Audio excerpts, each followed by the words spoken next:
मैं CA profession में। CA profession में, जी बोलिए। सर मैं बस ये जानना चाह रहा हूँ सभी से, जो इतने वादे आजकल पेपर में आ रहे हैं, ना मैं गरीब हूँ, ना मैं अमीर हूँ, और ना मैं ही किसान हूँ, तो मेरे जैसे लोगों के लिए सरकार क्या करेगी?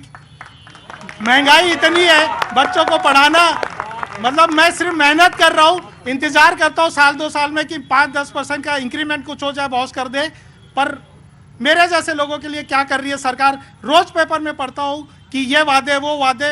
पढ़ते होंगे कि किसानों के लिए फ्री है, पढ़ते होंगे कि बोनस फ्री है, पढ़ते होंगे कि केजी से लेके पीजी तक फ्री है, पढ़ते होंगे कि ट्रांसपोर्ट का टैक्स फ्री है, पढ़ते होंगे दारू फ्री।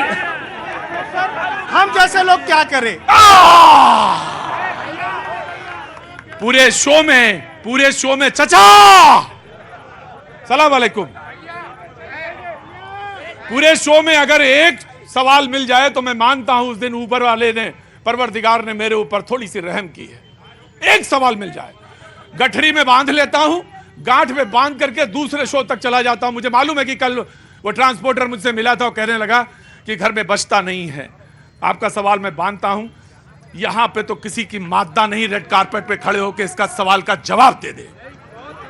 किसी का मादा नहीं है मेरे भाई कि जो यहां पे खड़े होके कि हम कहा जाए, हम किसान नहीं हैं, हम मजदूर नहीं हैं, हम ये नहीं है। अरे पाजी आपको नहीं कह रहा हूं, नहीं पाजी आप बड़े आदमी हैं, आप दे सकते हैं, लेकिन सवाल इस बात का है कि ये सवाल सिर्फ इनका नहीं है। हम किसी में नहीं आते तो हम किस में फ्री मांगे? क्या मांगे? चलिए बोलिए, इधर कौन खड़ा था? जी चलो भैया खड़े होइए। क्या नाम साहब?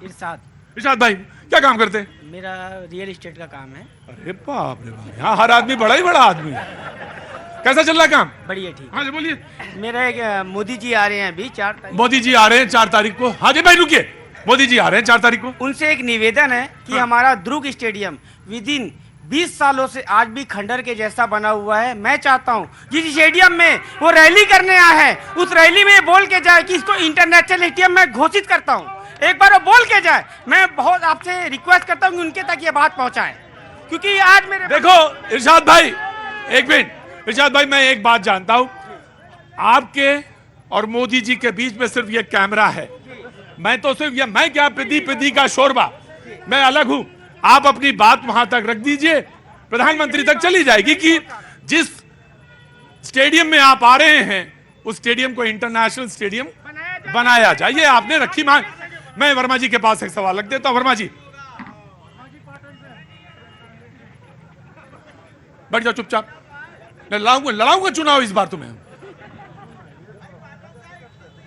जी उन्होंने कहा कि उसको अंतरराष्ट्रीय स्टेडियम घोषित कर दिया जाए, या जो भी आप अपनी बात कहना चाहें ओपन दिमाग में बोल सकते हैं। दुर्ग के वैभवशाली नगरी में मैं आपको, आपके टीम को और सभी समस्त दर्शक बंधु एवं बहनों को नमन करता हूं। देश के और विश्व के सबसे बड़े जन नेता भारत के प्रधानमंत्री यशस्वी नरेंद्र भाई मोदी जी निश्चित तौर पे 4 तारीख को इस पावनधरा दुर्ग में आ रहे हैं। उन्होंने इस देश को ही नहीं विश्व के लोगों को दिया है। और मैं बता दूं कि उन्होंने जिस दिन से प्रधानमंत्री बने हैं, मुद्दे की बात कर रहा हूं मैं, 9.5 सालों में उसके और उसके एक भी मंत्री के ऊपर भ्रष्टाचार का ब्लेम नहीं लगा।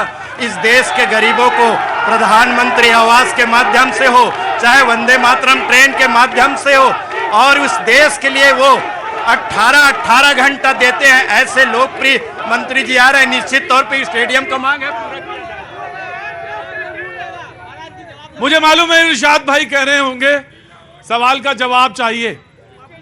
मैं सुनिए इरशाद भाई, आखिरी सेंटेंस जब वर्मा जी बोल रहे थे उन्होंने कहा कि निश्चित तौर से इस पर विचार किया जाना चाहिए। इरशाद भाई मैं रख देता हूं सवाल, आपकी इजाजत हो तो। प्रधानमंत्री जी, अगर कोई शहर स्टेडियम की मांग करता है तो बहुत अच्छी बात है, हमारे ओलंपिक में गोल्ड मेडल और आएंगे। हम आपकी बात रख देते। अरे आपने अपने घर की नाली तो मांगी नहीं, और आपने तो पूरे शहर के लिए स्टेडियम मांगा है, तो इसमें गलत क्या है?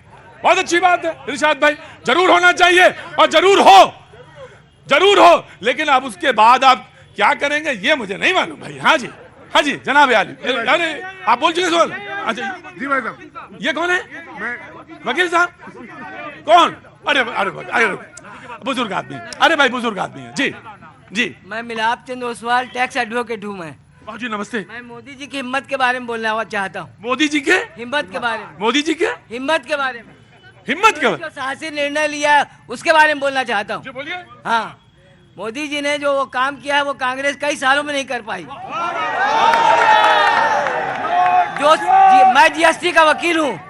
जीएसटी लगने के बाद व्यापारियों को बहुत छूट मिली है। 40 लाख तक उनको कोई टैक्स देना नहीं पड़ता। पहले 20 लाख तक छूट थी कांग्रेस के राज में। आजकल 40 लाख के तक कोई टैक्स नहीं लगता जीएसटी में। छोटे लोगों को बहुत छूट मिली है। लेकिन स्पष्ट है जीएसटी में टैक्स अच्छा आ रहा है सरकार को। जीएसटी में टैक्स का कलेक्शन अच्छा रहा, कांग्रेस विल रिस्पॉन्ड। देखिए ये बताएं। एक मिनट देखिए भाई, अब शो होने दीजिए। अगर कहीं से कोई सवाल आता है तो सवाल के जवाब के लिए जरूर जाना चाहिए। जी हाँ, जनता जी। छत्तीसगढ़ की सरकार आम जनमानस की सरकार है। जैसे मैंने पहले भी कहा, अगर राशन कार्ड बना तो सभी के लिए एक जैसे बना। अगर आत्मानंद स्कूल में बच्चों को प्रवेश मिलता है तो वो अमीर गरीब मिडिल क्लास फैमिली सारों को प्रवेश मिल पाता है। अगर मैं आ रही हूँ, उस पर भी आ रही हूँ मैं। अगर जिस प्रकार खेतिहर मजदूरों को 7,000 से 10,000 का मूल्य मिलेगा तो वो सभी को मिलेगा। अगर किसानों का कर्जा माफ होता है तो छोटे बड़े सभी किसानों का माफ होता है। कांग्रेस पार्टी अगर देखती है तो आम जनमानस को एक दृष्टिकोण से देखती है। अगर किसानों के पास पैसा आता है तो वो पैसा हमारे उद्योगों के पास। जी बहुत अच्छी बात जी। एक मिनट अरे रुकिए, जीएसटी में आ रहा हूं जी। एक मिनट भाई, अरे रुकिए। सर मेरी उम्र 75 साल है। मेरी उम्र 75 साल है। आ रहा हूँ भाजी। मैं यही पूछा था आपसे कि कितने साल उम्र है आपकी। मैं कई चुनाव देखा हूँ। कई चुनाव देख दिए। मैं चाहता हूँ कि संबंधित लोग चुनाव के जो खर्चे हैं अरबों खरबों रुपए उस पर काम करें सर। बहुत अच्छी बात पाजी, बहुत ही बढ़िया बात कही कि जो अरबों खरबों के खर्चे हैं इलेक्शंस में, उस पे लोगों को काम करना चाहिए, सरकार को काम करना चाहिए, पार्टीज को काम करना चाहिए। जी बोलिए। जीएसटी।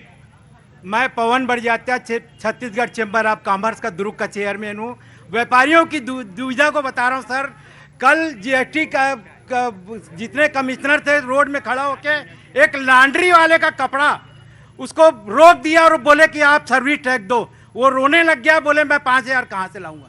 10-10, 15-15,000 रुपये मांग रहे। जीएसटी पूरे व्यापारी तंग है। दिवाली में बिल्कुल व्यापार नहीं हो रहा, हम बर्बाद हो गए रोड में। चेयरमैन है जी, मैं आया जी। पहले जनाब जी पूछिए। अरे पूछना है ही नहीं बाबूजी, बोलिए। सारे सवाल आपके सामने खड़े मुंह बाए हैं, हंस रहे हैं जी। जब आपके पास सवाल नहीं है तो मैं सवाल खड़ा करता हूँ। यहाँ पे कांग्रेस और भाजपा के हमारे मित्र लोग मौजूद हैं, एक दूसरे की पोल खोल रहे हैं। मैं इनका स्वागत करता हूँ कि दोनों के ढोल में पोल, ये एक दूसरे का पोल खोल रहे हैं यहाँ पे। मैं किसान संगठन का प्रतिनिधि बन के यहाँ हूँ। मैं किसानों के दृष्टिकोण से बात करूँगा। देश में हर साल लाखों किसान आत्महत्या कर रहे हैं पिछले कई सालों से। मेरी बात सुन लीजिए। और देश में एक साल में जो किसान बात सुन लीजिए। बाबूजी जल्दी, प्लीज बाबूजी जल्दी। 11-12% आत्महत्या में से किसानों की संख्या 11-12% के हत्यारे ये केंद्र की यूपीए सरकार और केंद्र में मोदी सरकार दोनों किसानों के हत्यारे हैं। इन्होंने किसानों के साथ छल किया है। जी जनाब।